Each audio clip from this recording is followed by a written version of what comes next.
Hello friends, আমার একটি নতুন ব্লগে তোমাদের সকলকে ওয়েলকাম।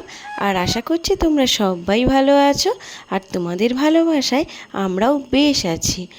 আর সবাইকে গুড মর্নিং।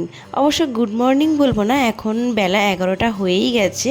উঠেছি অনেকটা সকালেই, তোমাদের দাদাভাইও কাজে চলে গেছে। কিন্তু আজকে বেলাতে কিছুটা কাজ আমি রেখেছিলাম, যেগুলো আমি পরে করব বলেই রেখেছিলাম। কি বলো তো, সকালে আশিবাসি সমস্ত কাজ হয়ে গেছে, আর ধরো রান্নাবান্নাও তো কমপ্লিট হয়ে গেছে, তোমার দাদাভাই নিয়ে চলেও গেছে, কারণ সকালেই আমায় সেরে নিতে হয়। খুব কম এক দিন হয়তো তোমাদের দাদাভাই যদি মর্নিংয়ে ডিউটি থাকে হয়তো হয়ে ওঠে না, অনেকটা সকালে গেলে তখন আমার বেলায় রান্না থাকে। আর হচ্ছে তোমাদের দাদাভাইয়ের ছুটির দিনেও আমার কিন্তু বেলাতেই রান্নাবান্না থাকে। তো সেই দিন সকালে আশিবাসি কাজগুলো সেরে তারপরে বেলার রান্নাগুলো করি। তবে আজকেও জানো তো, রোজকারের মতন সকালবেলায় সমস্ত কাজ সারা হয়ে গেছে। আর এটা তো মেয়েদের ঘরের বউদের নিত্য নতুন নিত্য রুটিনের কাজই ধরো বলতে পারো।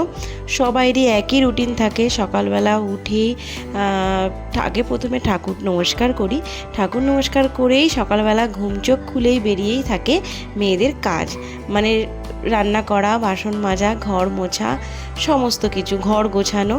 তো যাই হোক, আজকে সকালে কিন্তু এই কাজগুলো সারা হয়ে গেছে।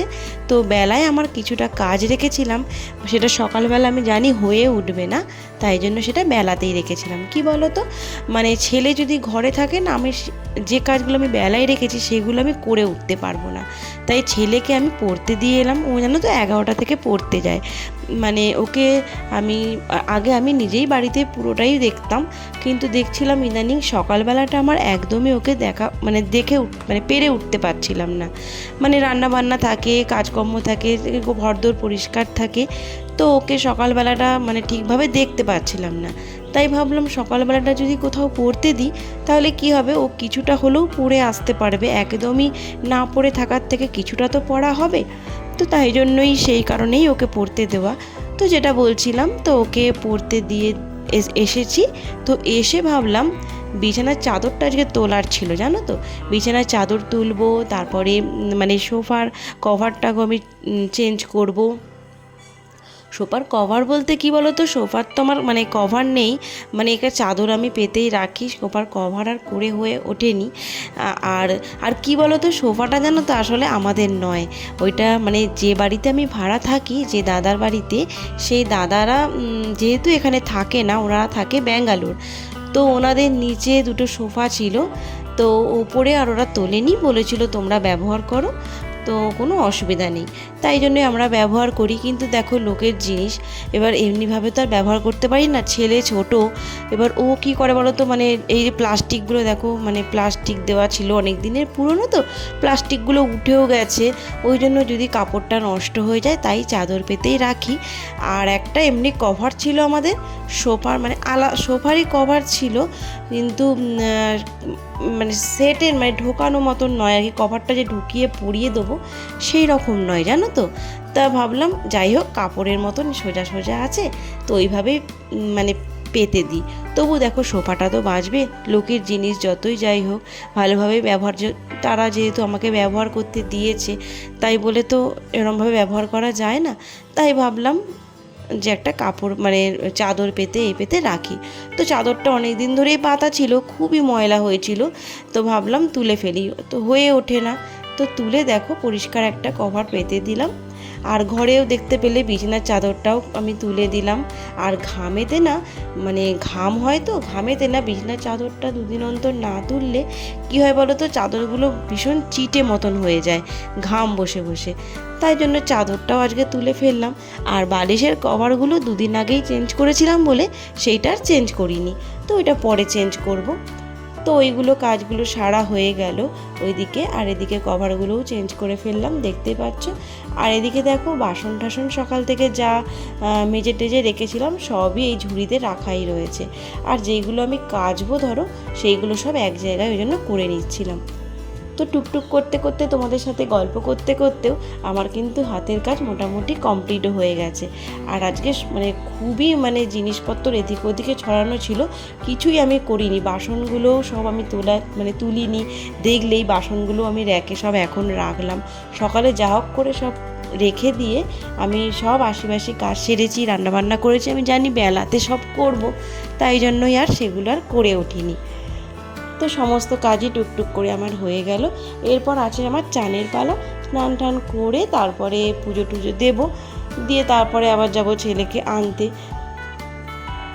তো চলো তোমরা ভিডিওটা দেখতে থাকো, আশা করছি তোমাদের ভিডিওটা ভালো লাগবে রোজকারের মতন। তো চলো, এখনও আমার চ্যানেলটাকে যারা সাবস্ক্রাইব করোনি অবশ্যই তোমরা কিন্তু সাবস্ক্রাইব করে দিও, আর ভালো লাগলে একটা লাইক করে দিও আর শেয়ার করে দিও, আর কমেন্ট করতে কিন্তু একদমই ভুলবে না। আমার ভিডিওটা তোমাদের কেমন লাগছে প্লিজ তোমরা কমেন্টে কিন্তু অবশ্যই জানাবে।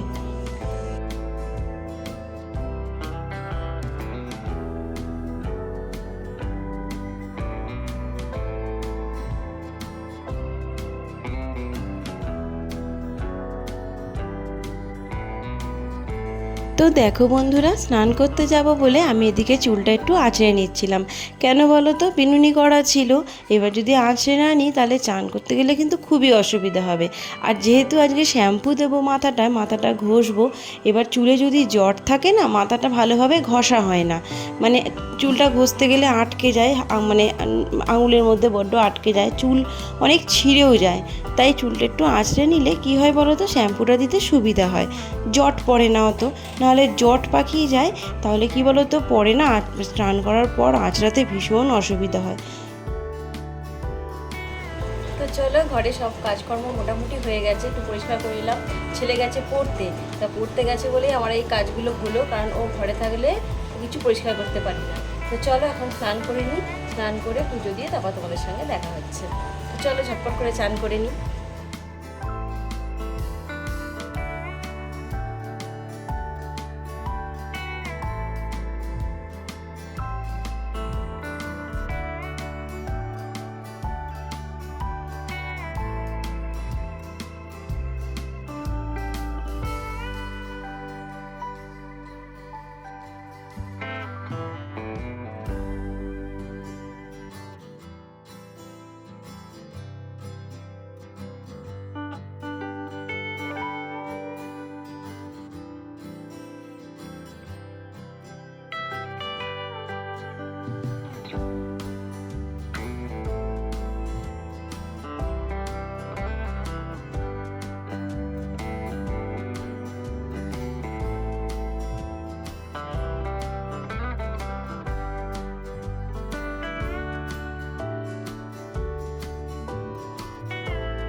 তো দেখো বন্ধুরা, এদিকে আমার স্নান করে পুজো দেওয়া কমপ্লিটও হয়ে গেছে, দেখতেই পেলে।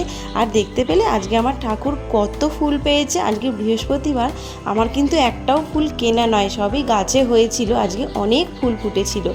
তো তো ভালোই হলো, আজকে বৃহস্পতিবারও ছিল, অনেকটা ফুলও ঠাকুর পেয়েছে, তো ভালোই লাগছিলো বেশ। আমার না ফুল দিয়ে বেশ মানে ঠাকুরের সিংহাসন বা ঠাকুরকে সাজাতে ভীষণ ভালো লাগে। তো চলো এদিকে চুলটা একটুখানি ঠিকঠাক করে নিই, চুলটা যেহেতু বাঁধা ছিল গামছা দিয়ে, ওইভাবে তো যেতে পারি না, তো চুলটা খুলে একটু সিরাম দিয়ে দিলাম চুলে যাতে আঁচড়াতে সুবিধা হয়। এবার যাব ছেলেটাকে আনতে।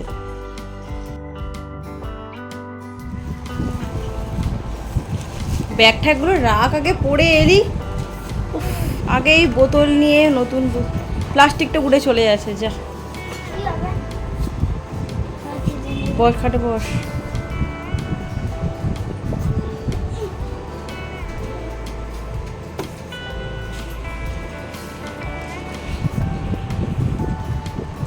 টুপিটা খোল, টুপিটা পরে থাকবি।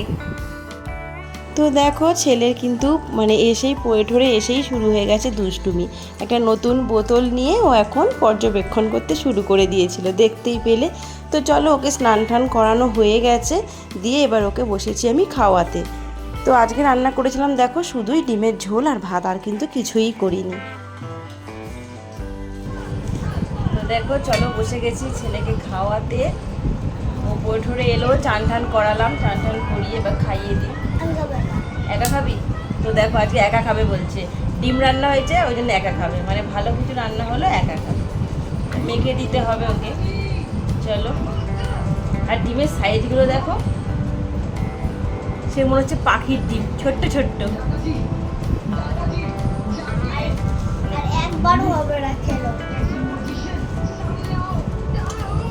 চল খেয়ে নাও। তো ওকে খাইয়ে তারপরে আমি খেয়ে দিয়ে নেবো, নিয়ে তারপরে একটু শোবো। তো দেখো বন্ধুরা, এদিকে খাওয়া দাওয়া মা ছেলে দুজনেরই কমপ্লিট হয়ে গেছে।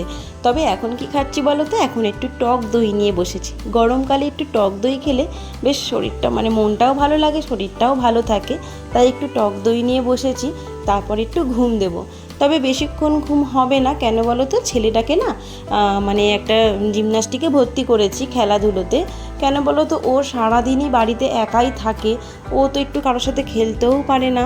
তাই ভাবলাম যে একটু খেলাধুলোর মধ্যে ওকে দিলে ওরও মনটা ভালো লাগে, তো সেই কারণেই ওখানে দেওয়া, আর কিছুই নয়, একটু শরীরচর্চাও হয় তাই জন্যই। তো চলো বিকেলে উঠে দেখো ছেলে রেডি করেই দিয়েছি, শুধু জুতোটাও পরে নিচ্ছে। আর দেখো মুখটা কিরম করছে, জুতোটা পরতে পারছে না বলে। তো যাই হোক, 4:30 থেকে ওর শুরু হয়, 4:30 থেকে 6টা পর্যন্ত। তো চলো ওকে রেডি করে মানে করেই নিয়েই যাই, আর তোমরা ভিডিওটা দেখতে থাক।